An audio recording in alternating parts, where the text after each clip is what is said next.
বাংলাদেশের ইতিহাসে বিগত ৫৫ বছরের ইতিহাসে যেই অবিস্মরণীয় ঘটনা আজকে ঘটতে যাচ্ছে, সারা দেশবাসী সেটা দেখবেন, আমরা দেখব, সারা বিশ্ববাসী দেখবেন।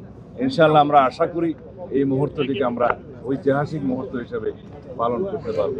আমরা দীর্ঘ ১৬-১৭ বছর অবিরাম সংগ্রাম করেছি, আন্দোলন করেছি গণতন্ত্রের জন্য, ভোটাধিকার ফিরে পাওয়ার জন্য।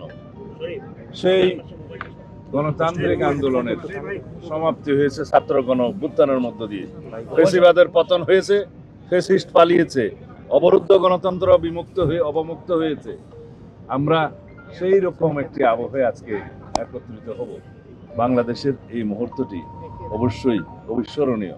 বিশ্বের যারা গণতান্ত্রিক বিশ্ব, যারা গণতন্ত্রের জন্য লড়াই সংগ্রাম করেছে, তাদের জন্য এটা একটি উপমা হবে।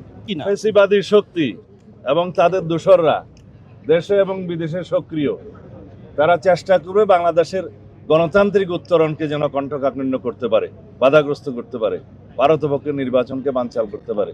অবশ্যই সেটা দুঃস্বপ্ন, আপনারা সেটা সামনে দেখতে পাবেন। যারা এই সমস্ত অগণতান্ত্রিক প্রক্রিয়ায়, সন্ত্রাসী কায়দায় বাংলাদেশের গণতান্ত্রিক অগ্রযাত্রাকে বাধাগ্রস্ত করতে চাইবে, তাদেরকে আমরা সম্মিলিতভাবে সকলকে নিয়ে প্রতিহত করবো ইনশাআল্লাহ।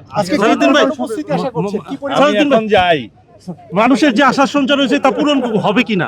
অবশ্যই ইনশাআল্লাহ আমরা দেশবাসীর কাছে সহযোগিতা কামনা করি।